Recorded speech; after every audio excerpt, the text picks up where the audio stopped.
We're having conversations with he has been looking for me. We have been looking for each other. So I said, okay, today we have to make this happen. I have with me, let's not forget our script, is an award-winning entrepreneur, startup investor, gifted writer, and yes, gifted writer, author, and talent builder. He's the founder and CEO of Sabi Writers, Africa's leading and award-winning writing solutions company, a company built with zero external funding. From his small bedroom in Lagos to currently occupying a massive 13-bedroom twin apartment and serving clients across Africa through sheer innovation, street smart, resilience, diligence, courage, and luck, is unlocking new opportunities in the writing space for young talents in Africa. Well, this morning we're having conversations with him, and they recently launched something. But before that, I have with me, because he asked me that I have to get the name correct this time. So he does not show me Pepe. I have with me Chinonso Ogbogu. I got it. Yeah, you tried. Good morning, Good Oshodi. morning. How are you today? I'm fine. It's good to have you back again. Thanks for inviting me again. Do I have a choice? It's compulsory. We have to do this rush. As well. Okay, so with so let me pick it from through sheer innovation, street smart, resilience, and diligence, and courage and luck. The keywords that I want us to talk about quickly: sheer innovation, street smart, and resilience, diligence, courage, and luck. All of that in one. Tell us, why did you use those terms? Okay, before I start, let me recognize and celebrate our young ones all over the world. Happy Children's Day to Happy your daughter. Children's Day to everyone, and of course to the special one, my daughter. Yes, so Daddy loves you forever. Daddy loves you forever. So happy Children's Day to every child out there. Okay. Happy Children's Day to you too, because we are also children. Yes, to so our we are parents. somebody's So what are we children. talking We are about? somebody's children. Yeah. Okay. So first, thanks for inviting me again. The last time I came here, it was amazing, and I'm glad to be back. Anytime I have an opportunity to share the story of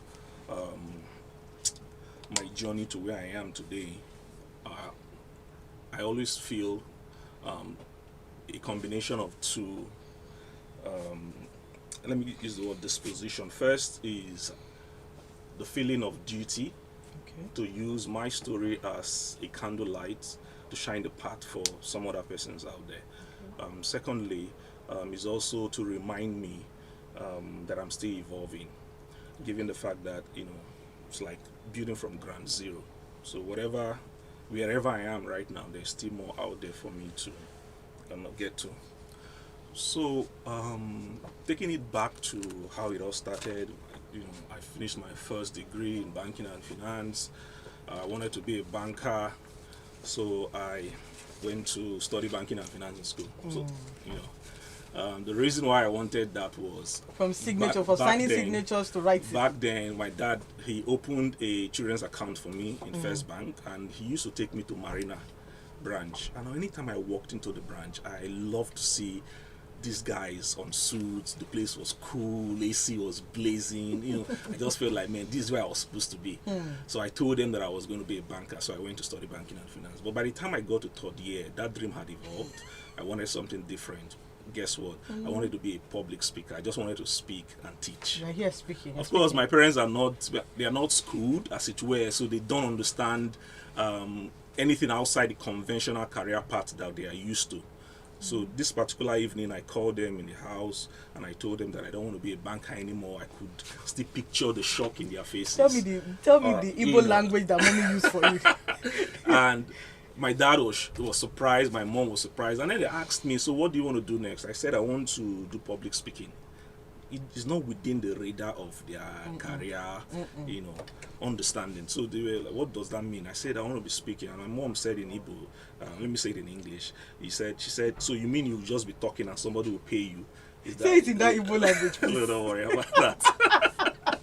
And I said, yes. And she said, she doesn't understand. But anyway, you are a child who only... What we owe you is blessing, and then wish you well. So I left Lagos, traveled to Enugu, and started from there. But for 4 years, everything was a mess. I was on radio. I had a radio program. I was speaking here and there. I was popular, but I was broke. I couldn't even feed myself. And there are a lot of young people who are like that. You come on social media, you see them. They have this, made it look. But minus social media in the real world, man, everybody need help. Oh. my sister, they tell you. So it's just that we. It's too early. I'm telling you, because as at that time I was popular on social media too. You know, a lot of people were looking up to me. I said, you inspire me. Congratulations. You know, that kind of thing. But at the end of the day, it is the man in the mirror that you look at and tell yourself the truth. True. I remember my mom coming to Enugu to visit me, and she came to where I was living. It appeared like a place where pigs used to stay. It was, you know, it was crazy, man. And she started crying. My son has lost it. She asked me the question in Igbo. She said, Chinonso Ogbogu. Good. And that is, in English, it means, Chinonso, is this where you live? And, you know, there are certain questions people ask you, not because they need an answer, but it's born out of shock. So that question was born out of shock, not really she needed, like, Chinonso, is this where you live? What thing happen? And she started crying. I said, if this thing you're doing is not working, can you come back to Lagos? I was ashamed. I'm the first son. I left my younger ones. Said I was going to make it. 4 years after, I was coming back with nothing to show for it. And it hits hard when you are the first son in Africa. It hits harder when you are the first son in Nigeria. And it also hits even the hardest when you are the first son in Africa, in Nigeria, and from the Igbo side of Nigeria. I don't know. I think it's from the everywhere. Igbo side, it's completely, you know, the feeling is completely different. So, but I remember I had to, the last straw that broke the camel's back led to me taking my bags and going home. And I came back to Lagos on the 1st of October 2014 with nothing but 12 big Ghana must go loaded with books. That was all I came because I didn't have anything. I moved back to my family house, and immediately I came into Lagos, I collapsed and they rushed me to the hospital. And you know, there's a way you be in the hospital, people are bringing rice and chicken. Oh, the rice and chicken that they don't bring when you are the on your next day own. they will bring yam and egg, and then you just feel like you should not leave that place. They should not discharge you, you should just be there. But at some point you get well. And I came out from that. Cut a long story short, I had to build all over again. I was so desperate to figure out life that I one day stumbled across a flyer announcing a women conference.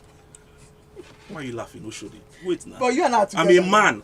I saw a women conference. Even me, I don't attend men conference. Man, I had to dress up with my coat and I went for that women conference. So it was at that conference I sat down and one of the speakers resonated well with me, and she's the co-founder of So Fresh. Yeah. When she was done, I walked up to her and I said, "Ma, I loved your presentation. I would love to get close." And she said, "So what do you do?" I said, I train organization. I do this, I do that. I said, "Oh, wow, okay, come over to my office." So she invited me to their head office. Cut a long story short, they signed a 1-year deal for me to train their entire employees. And that was the money they paid me I used in renting an apartment and moved out of my family house. Now, just hold on a second, because following this conversation, there's something you said. You said you had to pack your bags, come back to Lagos, and build again. Yes. Now, there's something that strikes a man or a woman or a child that says, "Okay, I have to start again." What was running through your mind to build again? It's we don't want to build sometimes. We just want to move on, right? But to build again, tell me about that split second. I think it is the voice in my head that said, life is not through with you yet. Okay. That very statement, life is not through with you yet. There is still much more you can offer life. That kept me going. Okay. Otherwise, if I felt like I was done, then I was done. I would just pack up. There was no need. The fire would just go off. But I just felt that there was something. There is still something behind the red curtain that I'm yet to discover. Okay. So I just kept on going, however it was. So I'm asking build again because a lot of people are going through stuff. They're going through hard times, and it looks like, can I start again? Can I start again? And you know, not even in this era where everything is before you, against you, and you're like, okay, I can't go back. So when you say build again, it's sort of, okay, so for me, if Chinonso can build again, with all the stubbornness inside of him, me too, I can build again. That's why I'm asking that split second when you say, when the voice in your heart, in your head, that gut feeling says, you can pack your bags. Okay. What did mom say when she saw you back again? Interestingly, I'm blessed by parents who, they were pained, but they understood. Imagine coming back home with 12 big Ghana must go loaded with books. Now, I'm not coming back to a flat. Where I was coming back was where my parents used to stay, and it was a one-room apartment in Ajegule. But guess what my mom did before I arrived? She rearranged the entire room to allow my books to come in. Okay, so And throughout that period, they were supportive, you know. But today, you know, they have to reap. It's compulsory. They have to reap. Yeah. Now, because thankfully we have supportive parents. You had supportive parents. For Okay. people who don't have support, you know that thing that when somebody walks up to you and say, "Oh, I don't have anybody," you just look at this like, "Okay, you don't have anybody." Okay. Right? For some people, they don't have anybody. Now, how then do we begin to create our own pockets of support structures? Yeah. That when the tide is against us, we can always go back. You know, it's not everybody that you can go back and say. You know, there are some people that if you're a girl, they tell you go and marry. Somebody should go and be somebody else. For a guy, it's either they want to give up or commit suicide. Please don't commit suicide. Please stay alive. I was actually suicidal during that period. Okay. So So let's have that conversation. I Let's talk a understand. bit about that. So just imagine a situation. There's a scenario that played out. I always say it whenever I'm invited to speak. Anyway. Yeah. Funny scenario. Many things were not working, and do you know what it means that for those persons who are listening, who are Catholics, they will understand what I'm about to say. When your case is taken to Blessed Sacrament, You're not done. you just know that it's a serious case. My mom will go to Blessed Sacrament with chaplet or rosary, and she will pray and to show you how serious my case was. And she kept on praying, and I remember that she took me to this prayer meeting, and where they were praying. Grandmothers, God bless them. She was incredible. She was just incredible, and we're praying, and the man of God said, "Hey, there's a young man here. There's a young man here. You have been doing many things, and nothing is working. This, that, nothing is working, and you are at the verge of giving up. I want to tell you, your breakthrough is close." My mom screamed, "This is my soul, it's my soul." That day, I can't forget that day. So it was that bad to the point that at some I had to go to the church, and I sat down and I started crying. And I asked myself, what is the problem? And this is what I tell young people.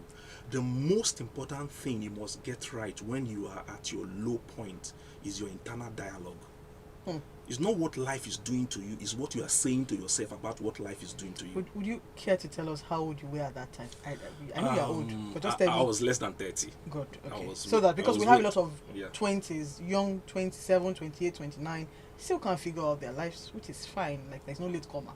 But so that we know that, so at 26 or at 25 or at 24, I'm still trying to figure out life. So, do you understand where there's this temptation for us to, analyze life that way. So that they don't analyze life. A lot of life young people are putting themselves in under severe pressure.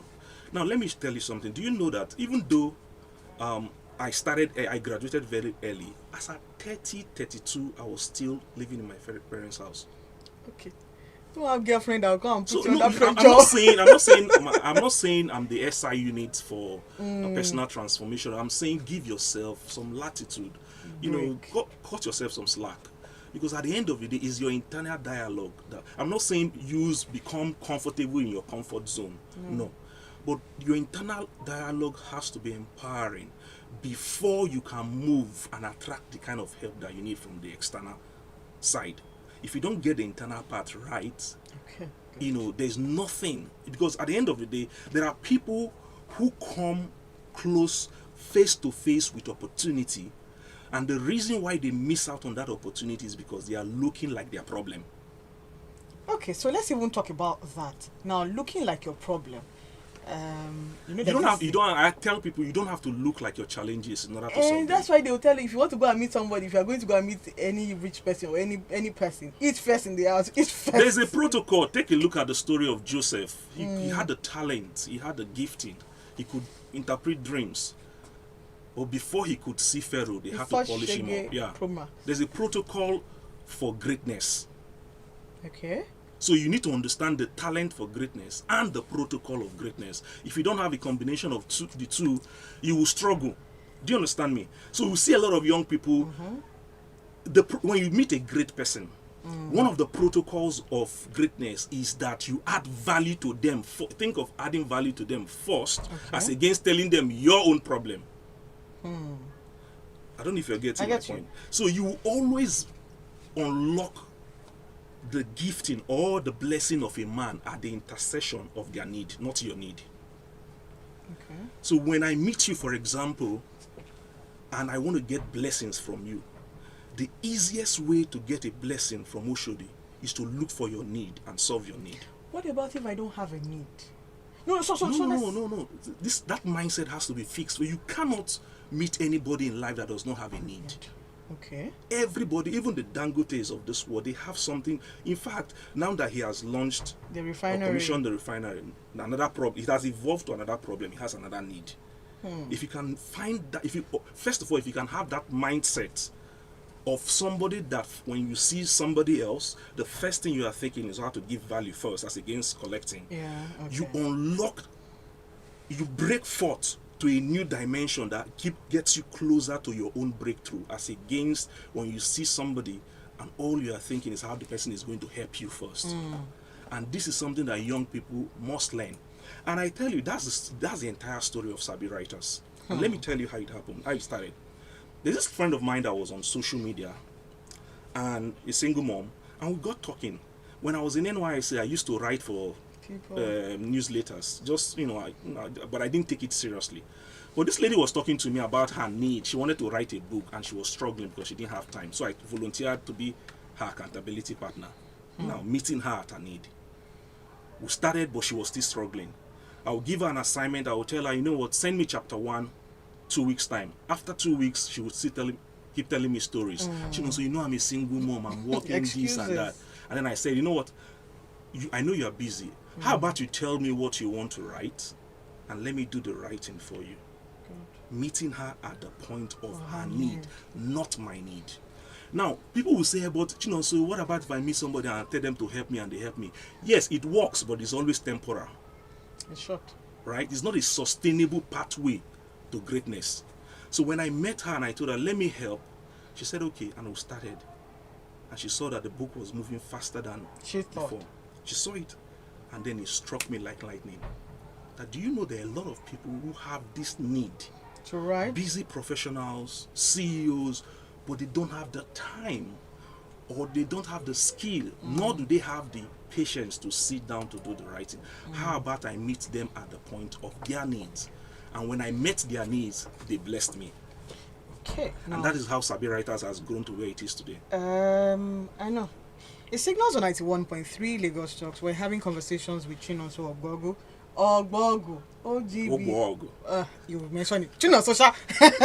And if you have questions or comments, you can call us. Send us a WhatsApp message. 009-234-5913, or call us 01-5151-1913 or 01-5151-913. Now, with you carrying books, 12, did you say 12 Ghana must go? Yes. Now, with you carrying books and with you looking at those books and turning it gradually into a business, because that's what you had in your hand, books. You had that in your hands, read, not even in this time where people now don't want to read, right? And growing that brand, and let alone writing a brand and telling us what the journey looks like. What would you say? Where are those 12 Ghana? Where are those books now? I currently maintain 1, 2, 3. I think I maintain about 4 libraries. So I have 2 in the office. Be sure of having bookshop gradually. 5 libraries actually. You still have bookshop. No. Well, I have 3 libraries in my office. I have 2 at home, 1 for myself and the one that I'm already setting up for my daughter. She has entered. So the books are all spread in different. Now the new opportunities in the writing space. Tell us about it. How do we? You have unlocked it. You've cracked that business side of writing. Okay. Now, tell us what you saw in that space of meeting that need for that young lady, so having to create a company out of it. Okay. Writing has been a long age, endeavor way before we were born. But what we did was to take something that is, traditional and unlock new opportunities for people who ordinarily have stories to tell but don't have the time or the skill to do the writing. So before now, when we talk about writing when we call writers, what we picture are the Chimamandas, the Wole Soyinkas, and the rest of them who happen to be writers as creatives. Okay. But then when we think of, say, Oshodi, Oshodi has a story that she wants to share with the world. But Oshodi is not Chimamanda. Okay. So why can't Oshodi share her story with the world? So what Sabi Writers did was that we flipped the coin. We said, rather than just having a Chimamanda writing to an audience, we're saying, let the audience also be writing among themselves. Let's give the audience an opportunity to share their own story. So what we are doing in Sabi Writers is to help people like you, CEOs, MDs, celebrities who don't have the time but have things to share. See, there are so many stories in Africa that are not being shared yet. People who have built stuff. We recently set up our media outlet, Sabi Writers Studios, and we're having CEOs come to share their stories. You see people who built from ground zero, worse than I started from. And these stories are hidden. And we're saying, you know what? And yet, the same people are busy moving to the next level. They are expanding to other countries. They are growing their team. We have somebody who came in on Friday, has over 200 employees, and is scaling to 500 in a couple of months. And he's moving fast. He doesn't have time. Yet, the world needs that story. So what we have done is that we have said, you know what? Leverage Sabi Writers. Let's help you tell this. It's your word. They are your words, but you don't have the time. Interestingly, these things have existed. The T.D. Jakes of this world, the Joyce Meyers of this world, and yet they have written 100 books. You think they sit down to write that? I always wonder that. No, come on. They understand the power of leverage. You cannot achieve greatness using your 24 hours alone. It's not, God did not design it that way. Waste time. So what people do is that they use the OPT, other people's time, or they use OPM, or OPM as it were. But at the end of it, they are all called leverage. Now, so what Sabi Writer gives you is leverage. Now, so how do you convince individuals that there is profit in writing as a full-time job? You know, when you were telling mom that you want to become a public speaker, you want to become a banker, we wanted to become a business person. Okay. That will support all three. Now, let's flip it and look at people who are writing, who are creatives, and they're like, so, you know, Nigerian mothers, Nigerian fathers, and Nigerian aunties and uncles. If you tell them, oh, so what do you do? I'm a writer. They are using their side eye to look at you like you don't know what you're doing with your time, right? So how then do we convince them that, you know what, you can start writing and you can be profitable from it? Two things I always say. Number one, show results. Number two, take them to the venue. Let me explain what I mean. Hey, I like that, take them to venue. When I started, my parents did not understand what I'm doing. They did not understand what I was doing, actually. But you see, the day my mom visited my office, that's bringing them to the venue. And she sees the venue like, okay, now this thing is real. Now I have a staff of mine, a member of staff of mine, that when he joined the company, the mother was very skeptical, right? Because he left the mother's company to join a writing company. And I can imagine the amount of parents you have convinced. But guess what? When we recently promoted him to a unit manager in the company, and when he was leaving my office, he said, "Sir, please, can I tell my mom?" I said, "Why not? Go ahead." Now the mom follows me on social media. Okay. And I saw her comment some time ago, and so now it's like taking her to the venue, showing her results, and then taking her to the venue psychologically, and she said that, oh, this thing is working. Because sometimes your rhetorics or your oral explanation will not do the job. No, it won't. Take them to that place. Let them see what you're talking about. When they see it, the conversion rate increases. As against, just trust me, this thing is real. Nigerians, show them results. And I think young writers need to change this whole commentary of writers are not being encouraged. At the end of the day, you keep saying, we receive tons and tons of applications of young writers that want to join our company. And there's this question in the application form that asks you, can you describe the writing industry in Nigeria? And we keep on seeing a lot of young writers saying they are not being encouraged. Okay. Let's even address that. I agree. I agree. The commentary is logical. But I always tell people, don't get to that point in your life when you are limited by using an excuse that is logical. Okay. Well, let me rephrase it. Don't get to that point where you begin to give your excuses and your excuse begin to sound logical. Okay. Because you begin to believe those excuses. Good reasons are far deadlier than bad reasons. When your reason is good for not doing something, you stay there longer. True. Have you ever led in a team where you have a staff member that comes to you and you ask him or her to do a job and he comes and tells you a good reason why that job was not done? You will just be weak because you don't know where to start from. And the reason is so logical, yet there's no outcome, there's no result. So I tell young people, with all the whole talk of writers are not being encouraged, they are looked down on. Forget it, we have heard it enough. Yes, we know. Go and produce results. I've done it. So when you talk about writers and you say writers are not being encouraged, listen, I know the rooms and the offices I've entered, and I'm still a writer. And that is because I went and built something. Do you understand me? Yes. So that's what I'm explaining. So Now, young people need to pay attention to that. Wait, somebody says good morning now. Please, how can we meet Chinonso? Wait, it's coming first. It signals on 91.3 because we'll wrap up shortly. If you have questions and comments for him, it's children. The children wants to debate, so I have to give them space. So I have to stand on all existing protocols. Call us, send us a WhatsApp message 0809-234-5913 or 0151519113 or 08091913913 if you have questions for him and you want to ask him questions. Now, you've invested so much in books. Nigerians who have invested in books make up a small percentage. What got you hooked on books? One of the things Because I'm wondering 12 Ghana must go back. And I know the only thing I used to do, because my father loves books, still loves books. We used to fight, get me this book till now, right? I was always curious about the love for books, right? So what got you hooked on books? One of the things that I appreciate about books is that if you consume books or insight or knowledge well enough, one of the things it does for you is that it affects your vocabulary. True, you start speaking Fune. Right? Yes. And what binds the world, what gives you access to any place you want to be is your ability to communicate, to engage the world, to send message and receive message in a way that is compelling, persuasive, and impactful. And if you don't study, if you don't take in something, you cannot give what you don't have. See, you might start off looking shiny, but at the end of the day, you come across as shallow. This is what I tell people.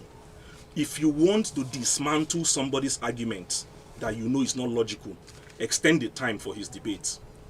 He won't sustain it. If you give him 1 minute to explain his point, he might sound logical. But if he's not deep, give him 2 hours. At some point, he'll start repeating himself. And start fighting you. So when you consume material, it helps you to be deep. So that when you engage at any level, you can make sense. And when you make sense, people trust you. You build the credibility factor to engage the world.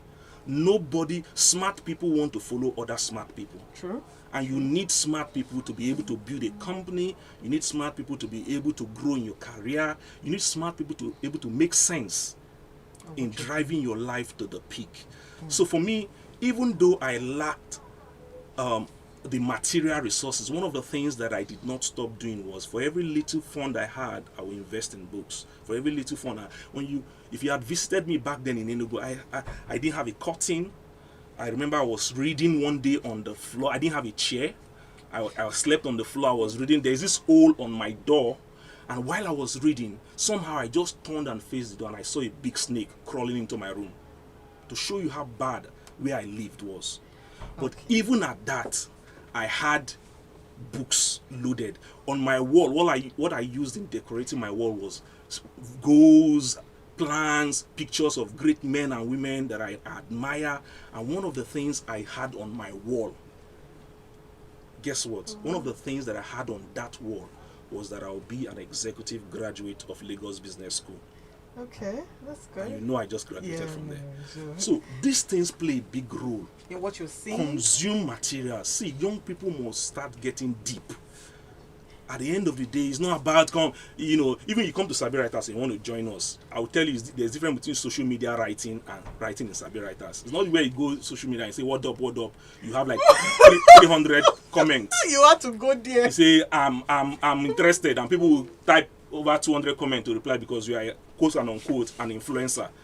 See, the real world, the larger world would demand more than that. Now, I have a comment from Facebook. She says that is there a boot camp or something where children can come to listen while someone reads to them? Damilola from Facebook. So do you have a boot camp for children? Yeah, we're thinking of getting into the children's space. Yeah, we have Sabi Writers School. We're very open to having children come for VC to see, because there are a couple of young children who who want to be writers. Okay, so they Right, earlier they start. and when they come to the place, they see that, you know what, this my dream is actually valid, though, and they look up to us as role models. But we are trying to formalize it as a CSR project where we'll start having young children, maybe competition kind of thing, and reward them. You just have We're still children's room yeah. where CEOs come to read to them, like the presidents of USA, they come have Okay. read to children. Okay. It just sort of makes them very happy and like, okay, because the seeds that we sow in these kids Yeah. would go a very, very, very, very, very long way. Absolutely. Now, you have a 10-year plan to create 1,000 jobs for young Africans. How is that going? So far so good. Is a bold, daring vision. Why that bold, daring vision? I think you have to look up to your vision. Your vision doesn't have to look down at you don't have to look down at your vision. You have to look up to your vision. For some visions are very, very... Because at the end of the day, this is what I've scary. discovered about myself. When I don't have a big mountain in front of me, I lose motivation. Okay. I don't get excited, waking up. Okay. But when I have something I'm chasing that is bigger than me, that's where you see me. Your blood will be hot. No, I love that. Hello, good morning. Hello, your friend or relative Adolphus Franklin Okoro's known with flight base overdue. Please inform your... Sorry. Well, the signals on 91.3. If you have questions or comments, 0151511913 or 0809-234-5913. Or you can send us a WhatsApp message or Facebook, 0809-234-5913. So let's go back to that daring vision of 1,000. How did you arrive at 1,000 jobs for young Africans?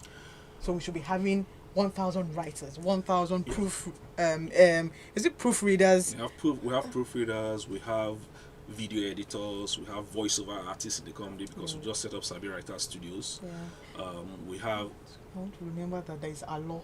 Yes, we just launched Allo by Sabi good. Writers. Allo by Sabi Writers is an online marketplace for short, authentic African stories.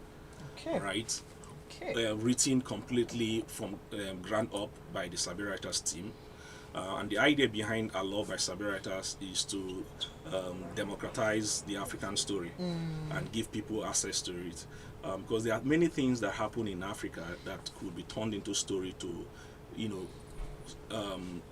give direction to the young ones and also sell our brand to the world. And the good thing about our law is that for just 1,000 naira, you go to the platform, you look for any story of your choice, and then you buy. Automatically it's sent to you. Now, so here's a challenge for we talk about stories, right? We have fiction and we have non-fiction. How do you see an authentic story?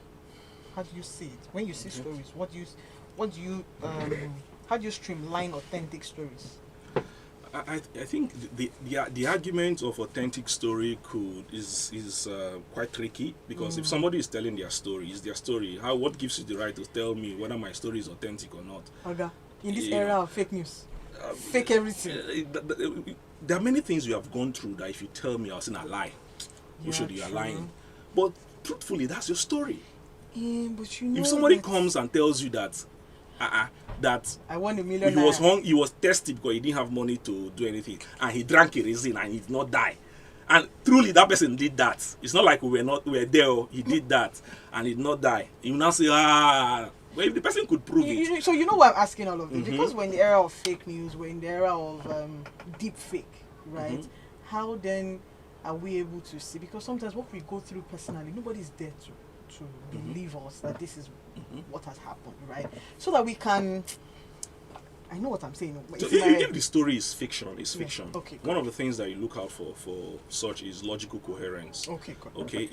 If for example, what I mean by logical coherence is, if you tell me that the man mounted the horse and rode away, even though it's a lie, I tend to believe because there's a logic in it. But if you tell me the horse mounted the man and rode away, then even though you are telling me there is no logical coherence there. So when you are telling a fictional story, you want to see logical coherence.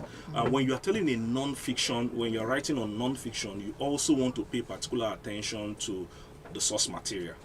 Okay, so but if it's a fictional story, somebody can write about a beast having 50 horns. Okay, that's fiction. But if it's a professional, you are casting a scene of that fiction somewhere that is unreal, Then the logical coherence question will have that Question mark. Yeah. Now, so are you planning on transitioning to film industry with your storytelling capability? Somebody's asking that too. What we are building now, last year during our end of the year party, I called my team. I said we are expanding the company, not just beyond writing to now content. Okay. Right. So we will not be describing ourselves alone as a writing company, but as a content company. So what we did, or what we are doing, is that we are creating other expression for storytelling. E.g., Sabi Writers focuses on writing. Sabi Writers Studios is now the media, multimedia arm of it. So there are people who have stories that they want to share, or they have shared, and they want to convert it to audio or video. Okay. We have the facility for that. Now, 2 more before we go. Are there leading a formidable team? You know, it's children. Our children comes first. Now, leading a formidable team of professional writers, editors, and proofreaders. How challenging has that been? I think having to deal with different ideas. The hardest part of building any company, irrespective of whether it's Sabi Writers or not, is the people factor. Yeah, so let's talk about if you keep this AC here and you say after 5 years, you will likely see this AC here. Right? But if you keep people here and you tell them I'm coming back, they will give you a good reason why they had to leave. You have been dealing with a lot of good reasons. And because Sabi Writers is a company of young people, we are within the millennials and the Gen Z's bracket. And the Gen Z's. Of course. But one thing that has worked for us is to ensure that we have our culture clear cut. Okay. All right. So we build in such a way that it is the system that becomes self-policing. That if you don't fit into the culture, you will know and you quietly leave, right? And then we constantly evaluate our systems and structures, and we are very big on leadership development. By the way, on the 2nd of June, I'm taking about 15 of my managers to a 1-day retreat, and all we are doing from 8 to 8 in the night is leadership learning, development. So that's part of how we were able to manage ourselves. If you have I follow him. I followed him for years. Like, I would read. It's almost like a Monday. Every morning I wake up and I'm wondering, what has he written again? If you read him, see, is it that you are talking between God? Where is my life going to? As well. No, don't do as well. Or what do you need to correct? So I see all of that and I'm saying, well done. Thank you. Well done, because it's sometimes very hard that people, and most business owners would want to invest in people, and then they struggle with, are they going to leave or they're not going to leave, right? So how then, and for people who are running businesses, how then are they able to ensure that the people don't go? There's no way you can ensure the people don't go. They have to go. No, it's not that they have to go. You can't stop people. The greatest error or deception you give to yourself is to think that you can control a human being. No, right? However, do you want to be a leader that doesn't train his people because he doesn't want them to go? No. Do you want to be a leader that doesn't train his people and keep them? No. Or a leader that trains his people and if they decide to go? I rather would choose the one that trains. Right? Because at the end of the day, who are you as a leader? What's your belief? What's your philosophy? What's your character? Do you value the spirits of humans? Do you value that when somebody walks into your company, because they met you, they became better, or you want to leave them worse because you don't want them to leave? It doesn't make sense. Okay. Now, let me shock you. The Coca-Colas of this world, the Guinness of this world. You give me advice. All of this. Pardon me. And all of these big organizations that we know of.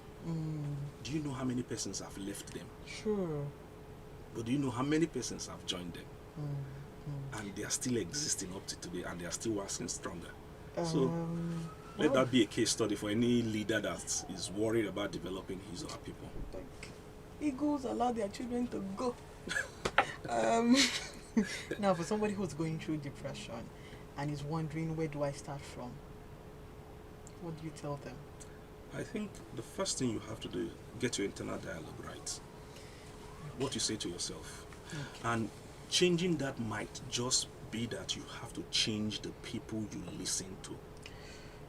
Change the people you listen to. Change the things you listen to. There are certain movies, there are certain social media handles that you follow that subconsciously is poisoning your field that you don't know. And I said subconsciously with emphasis because it happens to you as if you don't know that it's happening, but it's happening. So you see some person, I don't want to mention some blogs, but you see they consume junk every day in the name of entertainment, and you want to change your life. I have podcasts. When I'm going to work, I always have my podcast. I'm listening to podcasts. While I'm coming here, my driver was driving me. I was at the back and I was listening to a podcast, and one of the most amazing podcasts that I found on Spotify, and it helped me. If I leave now, I'll put it back and I'm listening. Because this mind must hear word. It cannot exist in Nigeria and not get this thing right. But there's so many things that can get you off the radar wrongly. True. Now you remind me of our churches. They'll tell you, hold your head. My head was hear the word of the Lord. That's what you are doing to us this morning. Okay. You have to protect your mind. So our time is up. Thank you so much. Thank you so much. It's my children.